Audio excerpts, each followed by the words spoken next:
আজকে তোমাদের ক্রাইমের যে ঘটনাটা শোনাবো সেটা আরবের একটা ঘটনা। আরবে আলেম নামের একটা শহর আছে, সেখানকার একটা ক্রাইমের ঘটনা। ঘটনাটা ঘটেছিল অগস্ট 2018-তে। ওই শহরে একটা ফ্যামিলি ছিল। ফ্যামিলিটা ছিল হাজব্যান্ড ওয়াইফ, তাদের 2 ছেলে। বড় ছেলের নাম ইউসুফ খান। ইউসুফ খানকে নিয়েই আজকের এই ক্রাইমের ঘটনা। ইউসুফ খান হঠাৎ করেই একদিন নিজের কাজে বেরিয়েছিল, তবে ফিরে আর বাড়িতে আসেনি। ইউসুফের মা বাবা খুব চিন্তা করছিল, নিজেদের ছোট ছেলেকে বলেছিল যে বড় দাদা আসছে না, তুমি খোঁজা শুরু করো। সেই রাতটা কেটে যায় খুঁজতে খুঁজতে, কিন্তু তাকে কোথাও খুঁজে পাওয়া যায়নি। এবার বাবা আর ছেলে, বড় ছেলের যেখানে যেখানে যাওয়ার সম্ভাবনা আছে সব জায়গায় নিজেরা গিয়ে খোঁজ খবর নেয়। বড় ছেলে যেখানে কাজ করত, যেখানে তার বন্ধুবান্ধবরা থাকতো, যেখানে একটুও সম্ভাবনা রয়েছে যাওয়ার থাকার, সব জায়গায় খোঁজ খবর নেওয়ার পরে বাবা ভাই দুজনে হতাশ হয়েছিল। এবার তারা দুজনে মিলে চলে গেছিল স্থানীয় পুলিশ স্টেশনে। পুলিশ স্টেশনে গিয়ে ছেলের মিসিং কমপ্লেন করা হয়। প্রত্যেকটা আত্মীয় স্বজন যারা এই বাড়ির সাথে যুক্ত ছিল তারা সবাই নিজের মতো করে খোঁজাখুঁজির চেষ্টা করছিল। ইউসুফের যে ছোট ভাই, সে কিন্তু জানতো যে তার দাদার একটা প্রেমিকা রয়েছে।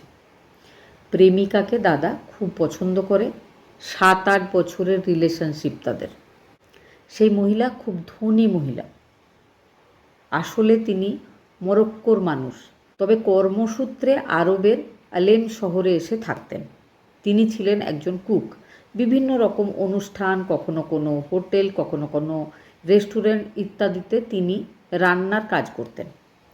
তো সেই মহিলার কাছে ইউসুফের ছোট ভাই গিয়ে ইউসুফের কথা জানতে চেয়েছিল।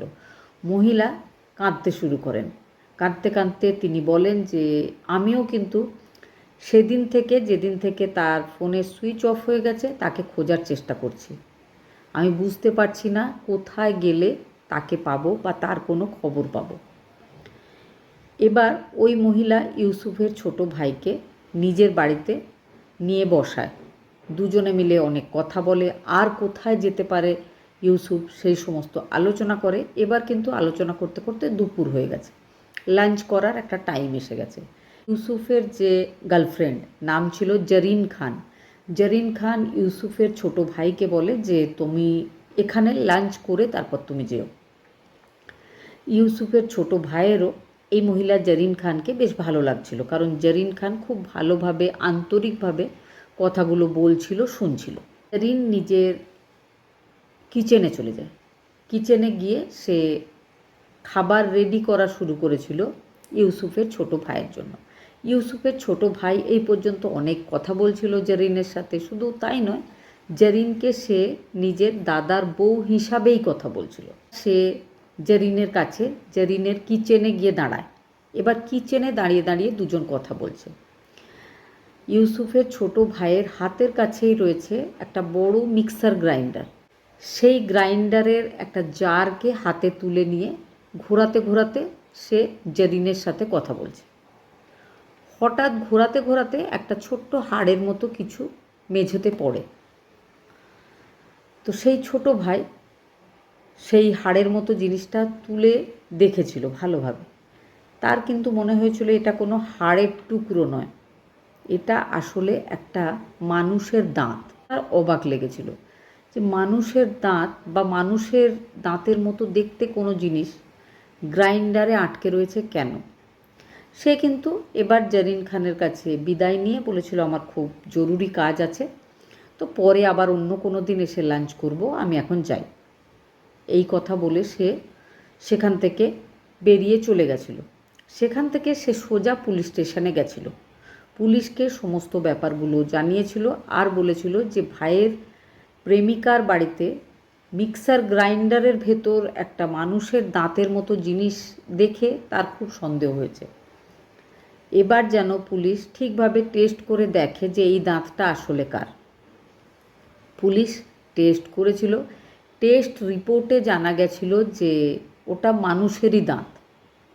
এবার ওই দাঁতের ডিএনএ স্যাম্পল টেস্ট হয়, সেই স্যাম্পল ম্যাচিং করে দেখা হয় ইউসুফের ছোট ভাইয়ের সাথে।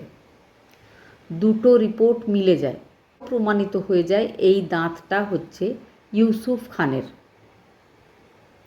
এই প্রমাণটা পাওয়ার পরে মোরক্কোর সেই মহিলা জরিন খান, যার নাম, তাকে পুলিশ জিজ্ঞাসাবাদের জন্য অ্যারেস্ট করে। মহিলা বুঝে গেছিল আর এই ব্যাপারটা লুকিয়ে রাখা সম্ভব নয়। সে একটা সময় ধীরে ধীরে সবটা বলতে শুরু করেছিল। সে যে ঘটনাটা বলেছিল সেটা হচ্ছে 8 বছর আগে কোনো এক হোটেলে জরিন খানের সাথে ইউসুফ খানের প্রথম সাক্ষাৎ হয়। তারপরে দুজনের মধ্যে প্রেম হয়। প্রেমের পর মাঝে মধ্যে তারা একসাথে একদম স্বামী স্ত্রীর মতো করেই থাকাও শুরু করে।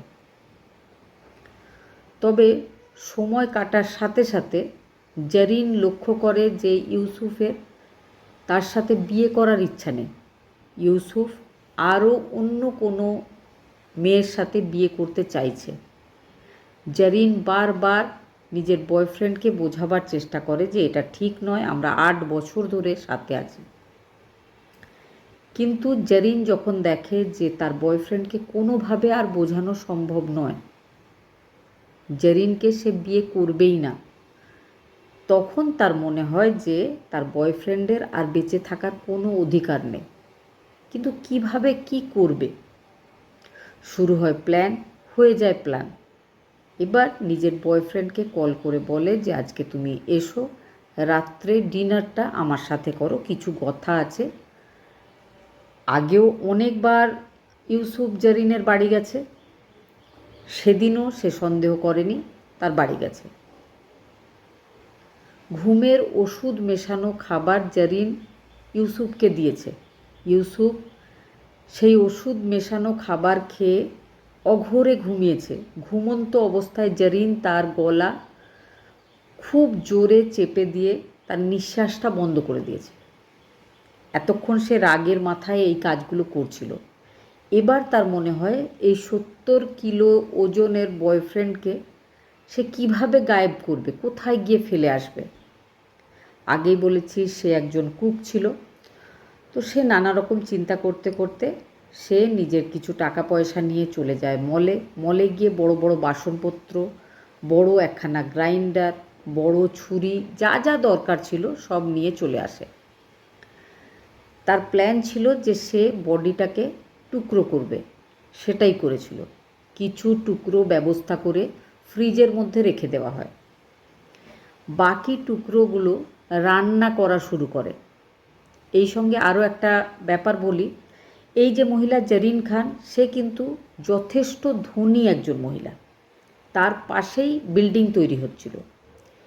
একটা লেবার মিস্ত্রিদের গ্রুপ, প্রায় 25 জনের একটা গ্রুপ ওই বিল্ডিংয়ে কাজ করছিল।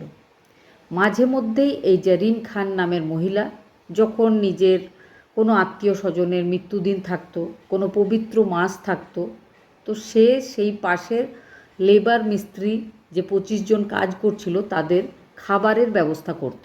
তাদেরকে আগে থেকেই জানিয়ে দিত যে আজকে দুপুরবেলায় তোমাদের লাঞ্চ আমি ব্যবস্থা করছি, তোমরা অন্য কোথাও খাবারের ব্যবস্থা করো না। সেই 25 জন সবাই কিন্তু জরিন খান নামের ওই মহিলাকে খুব সম্মান করত।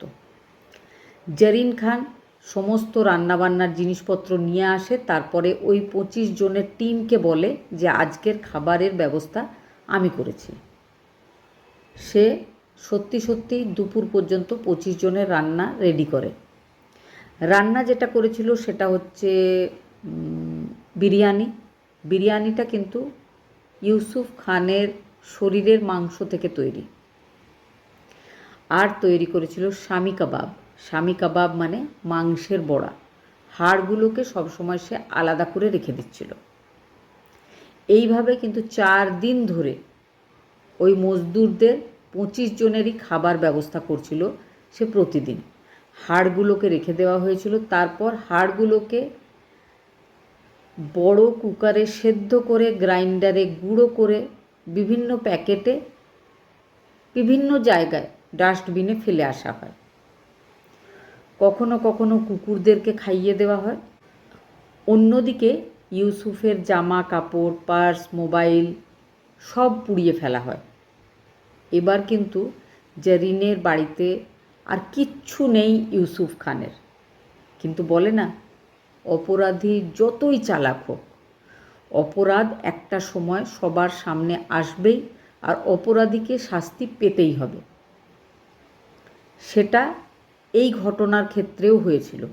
সেই জন্য একটা ছোট্ট দাঁত চোখে পড়ে গেছিল মৃত ইউসুফ খানের ছোট ভাইয়ের।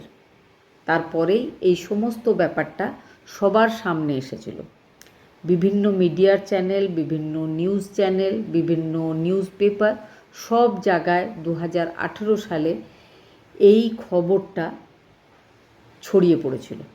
ঘটনাটা শোনার পর আপনাদের কি মনে হয়েছিল? তবে এই ঘটনাটা যখন শুনেছিল ওই পাশের বিল্ডিংয়ে কাজ করা 25 জন মজদুর, তাদের মধ্যে বেশ কিছু মানুষ অসুস্থ হয়ে গেছিল।